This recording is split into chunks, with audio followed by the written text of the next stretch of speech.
अस्सलाम वालेकुम। उम्मीद करता हूँ सब लोग बेहतरीन होंगे। Which iPhone to buy in your budget. ठीक है, ये लोएस्ट आईफोन की वीडियो नहीं है कि जैसे मैंने बताया था कि जी लोएस्ट ये वाला आईफोन आप परचेज़ कर सकते हैं। लोएस्ट आईफोन की वीडियो नहीं, 17 प्रो मैक्स तक जाएंगे और रियलिस्टिकली कंपैरिजन करेंगे कि यार आपको ये वाला आईफोन ख़रीदना है तो ये वाला क्यों नहीं ले लेना चाहिए। उसको कंपेयर करूँगा और रीज़न बयान करूँगा कि ये वाला आईफोन क्यों बेहतर है। ठीक है, फर्स्ट ऑफ ऑल 13 से शुरू करते हैं। उससे पहले वाले जितने आईफोन हैं उनमें मॉडिफिकेशंस के, बैटरी बूस्ट के चांसेस ज़्यादा हैं। 13 में भी बैटरी के चांसेस बहुत ज़्यादा हैं, 14 में भी ज़्यादा हैं। तो हमेशा जब भी आपने आईफोन लेने का सोचना है तो न्यूअर मॉडल्स की तरफ आपने जाने का सोचना है। मैं एक कंटेंट क्रिएटर हूँ, जाहिर सी बात है मुझे तीनों फोकल लेंथ चाहिए, तो तीनों फोकल लेंथ को भी मद्देनज़र रखेंगे। तीनों फोकल लेंथ का मतलब है कि मेन सेंसर जो है 26 mm का, 28 mm का जो होता है, ये जो अभी मैं शूट कर रहा हूँ ये मेन लेंथ से शूट कर रहा हूँ। ठीक है, आईफोन 13 के इसमें अल्ट्रा वाइड आ जाता है, इसमें टेलीफोटो आ जाता है। अल्ट्रा वाइड में wider angle field of view आपको मिल जाता है और जो टेलीफोटो है उसमें आपको जूमिंग की एबिलिटी मिल जाती है, ऑप्टिकल जूम की एबिलिटी मिल जाती है। मैं अपने आईफोन 13 से भी जूम कर सकता हूँ, लेकिन वो डिजिटल जूम होगी जिसमें वीडियो रिकॉर्डिंग करूँगा तो पिक्सल फटेंगे। तो जो एक्चुअल प्रॉपर ऑप्टिकल जूम वाला लेंस होता है वही ज़्यादा सूटेबल रहता है। तो अगर आप सोच रहे हैं कि आईफोन 12 प्रो मैक्स ख़रीद लें तो उससे बेहतर है सर जी 13 प्रो ख़रीदें। 12 प्रो मैक्स रहने दें। 12 प्रो मैक्स ऑब्सोलीट हो चुका है एक किस्म का, ना उसके कैमराज रेलिवेंट हैं ना उसकी टेक्नोलॉजी इतनी रेलिवेंट है। 13 सीरीज़ रेलिवेंट क्यों है इतनी कि आप फॉर एग्जांपल सर्च करें आईफोन 13 वर्सेस आईफोन 17, 14 भी नहीं, 15 भी नहीं, 16 भी नहीं, डायरेक्ट आईफोन 13 यूट्यूब पर सर्च करें iPhone 13 versus iPhone 17 camera comparison, तो आपको बहुत कम डिफरेंस देखने में मिलेगा। लेकिन डिटेल में नो डाउट 48 मेगापिक्सल का जो सेंसर है वो बड़ा सुपीरियर है, लेकिन प्रैक्टिकली आम यूज़र्स के लिए 13 का कैमरा बहुत सूटेबल है। क्यों सूटेबल है? क्योंकि जो 12 मेगापिक्सल का सेंसर एप्पल ने इतना अर्सा यूज़ किया, जो 13 में लास्ट टाइम था कि एप्पल ने 12 मेगापिक्सल का सेंसर यूज़ किया था, मेन सेंसर वो प्राइम था। 12 मेगापिक्सल की जो प्राइम क्वालिटी थी वो आपको 13 सीरीज़ में देखने को मिल जाती है।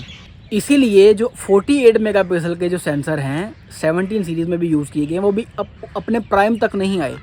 एक्सपेक्ट किया जा रहा है कि 18 में जो नेक्स्ट आईफोन का मॉडल है उसमें जो 48 मेगापिक्सल का सेंसर लगा होगा वो प्राइम होगा, जैसे 12 मेगापिक्सल का प्राइम सेंसर लगा हुआ है आईफोन 13 के अंदर।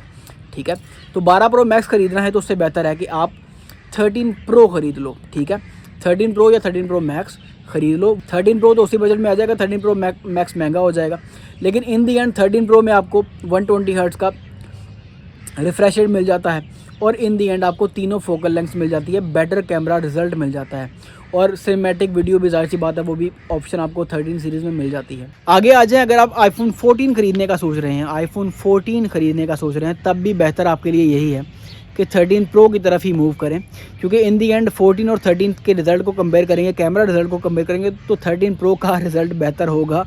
जो मैंने नोट किया है, जो मैंने ऑब्ज़र्व किया है, आप भी जाके कंपैरिजन कर सकते हैं, यूट्यूब पे कंपैरिजन, कैमरा कंपैरिजन चेक कर सकते हैं दोनों के। लेकिन 14 सीरीज़ से बेहतर मुझे आईफोन 13 का कैमरा लगता है, इसीलिए मैं आईफोन 13 पे स्टक हूँ अभी। तो आईफोन 12 प्रो मैक्स और आईफोन 14 से बेहतर है कि आईफोन 13 प्रो ख़रीद लें अच्छी कंडीशन में देख के।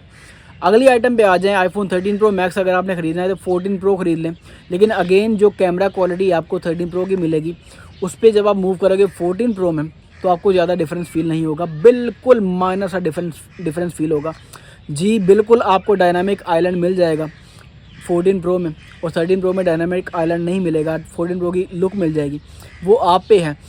13 प्रो मैक्स के बजट में आप 14 प्रो भी ख़रीद सकते हैं। अगली आइटम पे आ जाए, आईफोन 15 अगर आपने ख़रीदना है तो फिर भी आप चाहें तो आईफोन 13 प्रो मैक्स ख़रीद सकते हैं या 14 प्रो ख़रीद सकते हैं। अगर डायनामिक आइलैंड चाहिए तो 15 को स्किप करके 14 प्रो ख़रीद लें, प्राइस तकरीबन दोनों की सेम ही होगी।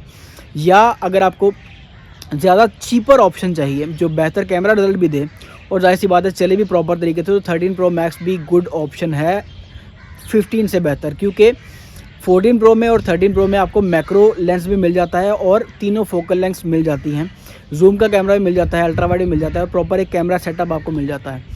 अगली आइटम पे आ जाए, आईफोन 16 अगर आपने ख़रीदना है तो उससे बेहतर है 15 प्रो ख़रीद लें, लेकिन यहाँ पे डिफरेंस थोड़ा ज़्यादा होगा। आईफोन 16 जो है वो थोड़ा सस्ता है, 15 प्रो थोड़ा महंगा है, लेकिन अगेन तीनों फोकल लेंथ और प्रीमियम बिल्ड क्वालिटी आपको मिल जाएगी। 15 प्रो में टाइटेनियम मिल जाएगा और प्रीमियम बिल्ड क्वालिटी आपको मिल जाएगी। और आपको सर जी तीनों फोकल लेंथ मिल जाएगी। तीनों फोकल लेंथ बहुत ज़रूरी हैं, ठीक है। तीनों focal length, ultra wide, main camera और टेलीफोटो कैमरा बड़ी ज़रूरी है कैमरा फोटोग्राफी के लिए। और उसमें डायनामिक आइलैंड भी मिलता है, तो 16 की ज़्यादा कोई ज़रूरत नहीं है लोगों को। इन दी एंड 15 प्रो खरीद लें, वो ज़्यादा बेहतर रहेगा। नेक्स्ट आइटम पे आ जाते हैं आईफोन 17। अब बड़े लोग रिकमेंड करते हैं, MKBHD जैसे लोगों ने रिकमेंड किया है कि आईफोन 17 खरीद लेना चाहिए, क्योंकि इन दी एंड 120 हर्ट्ज़ का refresh rate and anti reflective coating, proper दोनों 48 मेगापिक्सल के कैमराज। लेकिन मैं उससे थोड़ा स्टिल इख्तलाफ करता हूँ, क्योंकि 16 प्रो मेरे हिसाब से ख़रीद लेना चाहिए आपको।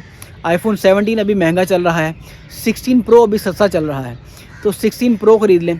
तीनों फोकल लेंथ, टाइटेनियम का फ्रेम और प्रॉपर बिल्ड क्वालिटी एक फ्लैगशिप की आईफोन 16 प्रो में। 17 का डिज़ाइन भी पिछले मॉडल से मिलता है और आईफोन 16 प्रो का डिज़ाइन भी जाहिर सी बात है फेमिलियर होगा। तो मेरा जो मशवरा है, आईफोन 17 ख़रीदने से बेहतर है आईफोन 16 प्रो ख़रीद लें। प्राइस का भी डिफरेंस है और कैमरा क्वालिटी भी दोनों सेम जैसी होगी, लेकिन इन दी एंड आपको टेलीफोटो कैमरा एक एक्स्ट्रा मिल जाता है, लेस हो जाता है इसमें एंटी रिफ्लेक्टिव कोटिंग। मतलब जो आईफोन 17 में आपको एंटी रिफ्लेक्टिव कोटिंग मिलती है वो 16 प्रो में आपको नहीं मिलेगी, लेकिन वो बहुत मेजर डिफरेंस नहीं है। लेकिन जो मेजर डिफरेंस है वो सर जी है कि आप बेहतर है कि एक टेलीफोटो लेंस भी आपके पास मौजूद हो, कि बैठे बिठाए आप किसी दूर ऑब्जेक्ट की पिक्चर लेना चाहें, सब्जेक्ट की, करीब वाले की। 17 के अंदर भी मैक्रो मोड है और 16 प्रो में भी मैक्रो मोड है, लेकिन जो इन दी एंड जो बेहतर पोर्ट्रेट शॉट्स आएंगी वो प्रॉपर टेलीफोटो लेंस से आएंगी। नॉर्मल लेंस से सॉफ्टवेयर बेस्ड जो पोर्ट्रेट शॉट्स आती है वो इतनी बेहतर नहीं होती। 13 प्रो की पोर्ट्रेट शॉट्स और 14 की सादे की पोर्ट्रेट शॉट्स में बड़ा फ़र्क है। 13 प्रो की पोर्ट्रेट शॉट्स बहुत बेहतर हैं। 15 सादे की पोर्ट्रेट शॉट्स और 14 प्रो की पोर्ट्रेट शॉट्स में बड़ा फ़र्क है।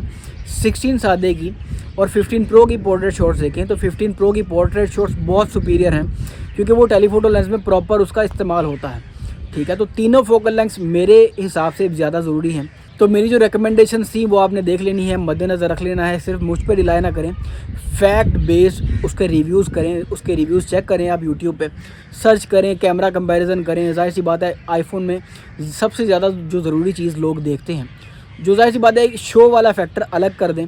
जिनको चाहिए कि यार फ़ोन के पीछे एप्पल का लोगो होना चाहिए, वो एक अलग फैक्टर है। लेकिन जो क्रिएटिव लोग हैं, जितने भी आर्टिस्ट टाइप के लोग हैं, उनको प्रॉपर कैमरा सेटअप चाहिए होता है, तभी वो आईफोन पे मूव करते हैं। क्योंकि आईफोन की जैसे कंपैटिबिलिटी होती है इंस्टाग्राम के साथ या बाकी ऐप्स के साथ, वो किसी दूसरे एंड्रॉयड फ़ोन की नहीं होती। तो मैंने जो कोशिश की ही आपको बयान करने की ये कि अगर ये ख़रीदना चाह रहे हैं तो उससे बेहतर है कि दूसरा फ़ोन ख़रीद लें। ढूंढना आपने है इन दी एंड, और रिसर्च भी आपने करनी है। मेरी रिकमेंडेशन यहीं तक थी। मिलते हैं इंशाल्लाह किसी अगली वीडियो में, तब तक अपना ढेर सारा ख्याल रखिएगा। अल्लाह हाफिज़।